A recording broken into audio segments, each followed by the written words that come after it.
let's go ahead and move on here. Let's talk 49ers and Bears. The Bears are favored by a touchdown at home, still in the playoff hunt, and been playing pretty well. What do we think about this matchup? What is there to think about this matchup? Yeah, there's not much. And again, I'd love to have an upset here, but no. So I'll try and go through this one quick. You start Forte over Langford. I think the split widens a little bit this week to Forte. Last week was his first game back, coming off that injury, and it was about 50-50. I would expect it to be closer to 60-40. Of course, Langford can score a touchdown. We know that he's very capable of doing that, but it's still Forte for me. Sean Drawn, the fantasy vegetables, you got to start him. If you get any kind of points for catching the ball, you have to start Sean Drawn. You just close your eyes. And you got to plug your nose so that the taste have your isn't as wife bad. do it. If you can't move him into your lineup, have somebody else come in and make the switch. Tight ends, Zach Miller. Okay, so here's where we can pause. Zach Miller, how do we feel about him going up against the 49ers? I like Zach Miller a lot. I really do. I've looked at this. I'm a Gronk owner. I've had to look at tight ends a little bit more intensely than the average folk. And Martellus Bennett is not long for the Bears. Stinks. And John Fox is not a fan of Martellus Bennett's attitude. And there have been reports that last week's inactive was more related to mental than it was to physical. Oh, John Fox. That he's been brooding. And there's a reason Zach Miller's been getting more targets and been integrated into the offense. I like Zach Miller a lot. I really do, moving forward. I mean, he's still a second-tier tight end. He's not going to dominate and win your league, but over Bennett. Oh, he's definitely better than Bennett. Zach. If Bennett's active in this game, I'm starting Zach Miller over him. Over him, and probably over no other wide receiver on the waiver. I mean, right? Tight end. Tight end, yeah. No other? What do you mean? I'm just saying I would see Zach Miller as probably, the 15th tight end or so? Definitely better than Martellus Bennett, but we're not talking about him being like a top 8 guy, are we? No. I expect this game to be lower scoring. John Fox is going to see the 49ers offense that can't do much, slow the game down. And the 49ers defense has kept some games lower scoring. So yeah. I agree with you. I'm trying to see where we have Zach Miller. I'll tell you what the 49ers defense has not done, and that's kept low-scoring games on the road. We will be getting into that a little bit more when I talk about Jay Cutler. Yeah, and I'm going to Vance McDonald's the guy that I want to talk about from this game, but I'm going to delay that for another segment we have coming up. Hint. We are the worst. Hint. All right. Jags Titans? I guess. Yes. Let's move on. We got to. Yeah, Boldin. Do you guys have any thoughts on Boldin, who's been zero chance I start him? Okay. Zero chance. The Bears secondary second in the league. The 49ers average about 200 yards a game, and those things shouldn't mix in Chicago very well. So let's talk Jaguars and Titans. Bortles, Mariota. I like Mariota as a stream this week. I really do. We only get to say a few names that we really like, but he's one of the guys that I really like this week. He had a good week last week. He had that rough week on Thursday night, I believe it was. He had a rough week in the last patch, but he had a big week before that. So Mariota, I really like him in this game. What are your thoughts on Mariota and Bortles? And who would you rather start between the two? I guess it's Bortles. I would still rather start Bortles. I know that the matchup for Mariota is excellent. Jacksonville, last week they just gave up four touchdowns to Felipe Rivers. So it's not awful to want to stream Mariota. He's not as high in the list for me. Guys, Allen Robinson, it's a great start. So Tennessee. Let's move to the Tennessee offense. I guess there's more questions on there. David Cobb. There's all these reports now of the coaching staff from Tennessee. We want to figure out a way to get Cobb the ball more. Haven't they said that for like 4 weeks though? And when you say that, aren't you the one making the decisions on who's going to get the ball? Yeah. Like, what do you have to figure out? You hand the ball to him. Like it's not like a wide receiver. It's not a wide receiver that's like we've got to make plays that get him more open. No, it's call the play owner. for him. The owner of the team that's not making decisions on the field. Like the coach saying that, he should just say, "We're going to." You could from the side, just hey Mariota, could you hand the ball to him? To the guy behind you. The guy standing behind you? So stupid. Yeah, this is not an offense I want a lot of shares in. Mariota gives you a baseline. He's been running a little bit more under the new head coach.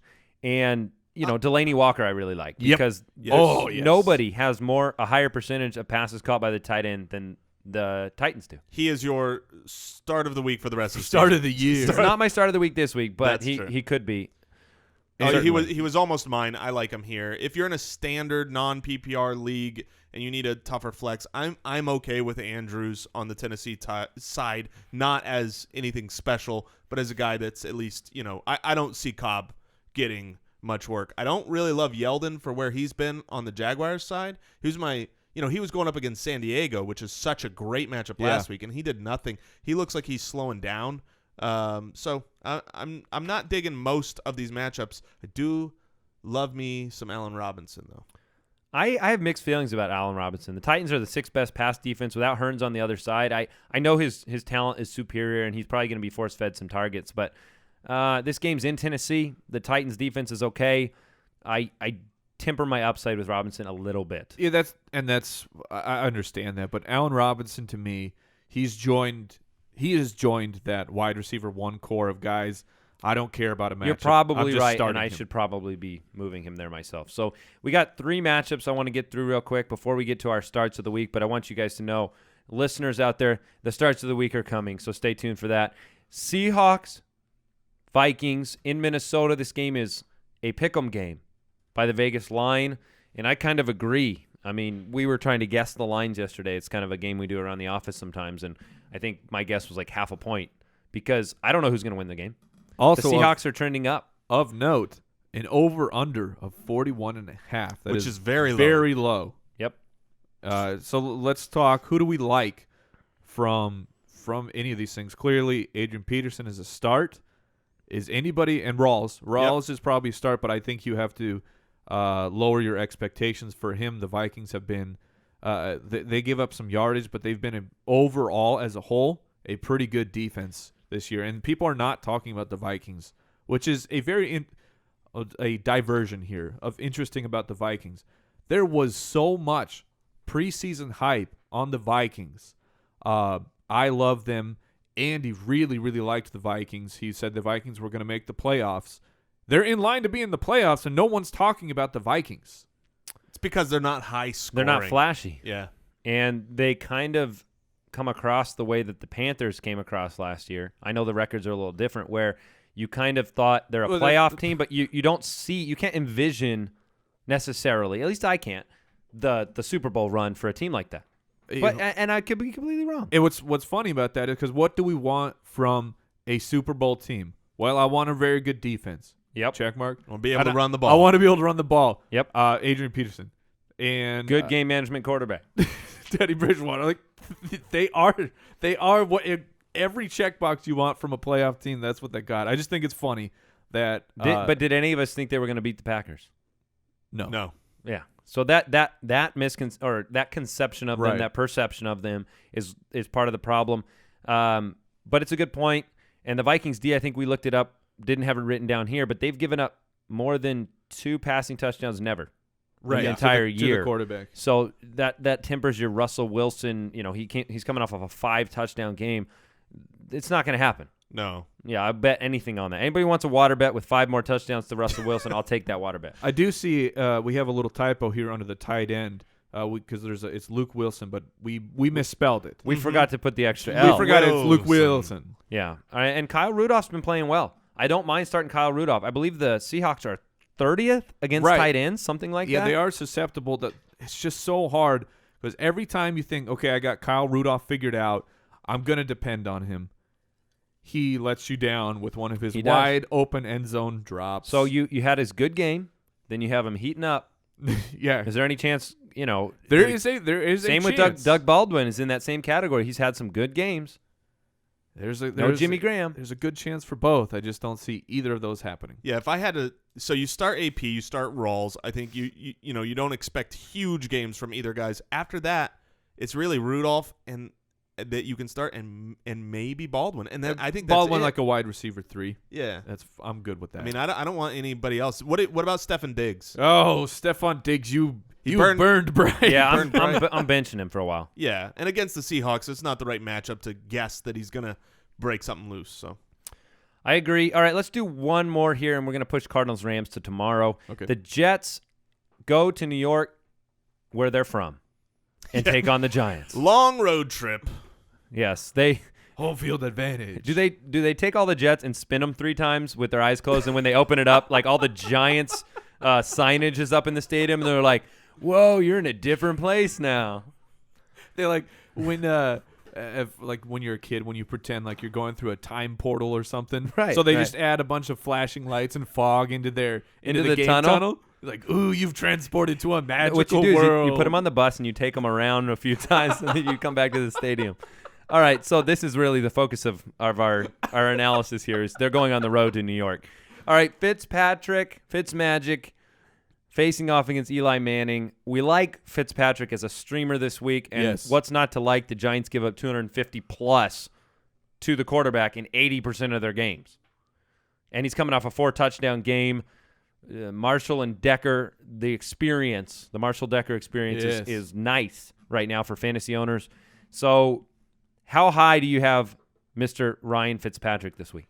I have him very high. I mean, he's coming off a 4-touchdown game. I know I probably have him too high. We do our stats and then we look, but he's been getting some yards on the ground. I expect him to be able to throw a couple of touchdowns against the New York Giants and plenty of yards. I think I've got him top 5 this week. So as a top 5 quarterback, a little spoiler alert, he's my start of the week. He was my stream of the week. I'm confident with him. I don't see a situation where, Brandon Marshall and Eric Decker get shut out by the Giants D. So the touchdowns are going to be there. And I think his baseline is safe, and his ceiling, against we this saw D can be very high. So. I have no problem with you having Fitzpatrick as the top 5. Quarterback fluctuation happens, and Fitzpatrick is a guy who's shown all season that he's getting it done. I have that slight concern of when is winter Fitzpatrick going to show up. I've had the same thoughts. Do you notice he trimmed his beard? That seems like a counter winter move. Yeah, it's very un-Samson-like of him. However, he trimmed it and threw 4 touchdowns. That's what I mean. His power grew. He's the opposite. Ryan Shave your body. Go full Gattaca, and you have to Yes. scrub everything off. 8 to 10 touchdowns a game if you if you can do that. I like him. Let's talk Eli Manning. How comfortable are you starting Eli? The Jets secondary I'm is super not comfortable. Okay, so the Jets secondary was not what they were at the early to start the year. Darrell/Darren Revis is expected to be out, like we said. So, and if you watched the game last week of Eli Manning, where he ended up with an okay game, it started off horrifically. It started horrifically because of wide receiver caused interceptions. We really got to figure out that stat of attributing a pick to a quarterback when it is completely the wide receiver's fault. Just saying, I would like that to Like be a figured full, like a drop interception or a tip pass interception? Yeah, where it hits a guy right in the hands. Right. And he bobbles it straight up and it turns into a pick. Or like that Cam Newton pick earlier where he threw a completion, and when the guy went to tackle him, he ripped the ball out of his hands. Yeah. And it was an interception. That's not an interception. That's not a true reflection on the quarterback, and that's why stats can't be relied on for every single thing. And you make a good point. Both those interceptions were ridiculous. They weren't Manning's fault, but he didn't play well to boot. I mean, the defense for Washington kind of had him on the ropes. Other guys to talk about in this game, I don't think anybody at this point is relying upon the rushing game of the Giants to win their fantasy playoffs. Oh, no. I hope Oh, no. if they are, they aren't in the fantasy Flip playoffs. a 4-sided coin and then throw the coin away. Chris Ivory, though, I've seen mixed opinions about him because the matchup's great. I mean, the Giants are not good against the run. Ivory had a good game last week. He got it going on the ground again, but he's tough because he's not always out there. Bilal Powell's out there. A lot of the, nobody passes more touchdowns to the wide receiver than the Jets seem to do. So is this a game where if Ivory scores, he's good for you? If he doesn't, he's not? No, I think he's got a decent baseline here. I don't expect this game to get away from the Jets too badly. I mean, it could happen, but I think he's going to be all right. I've got him as a running back 1, and I wouldn't be afraid of starting him. He's had some bad games, and he's had some great games, but this is one where I think if he doesn't get in the end zone, he's going to end up having, 65 yards and not put a 1 or 2 fantasy point total on your team. He's a running back, too. For me. Okay. All right.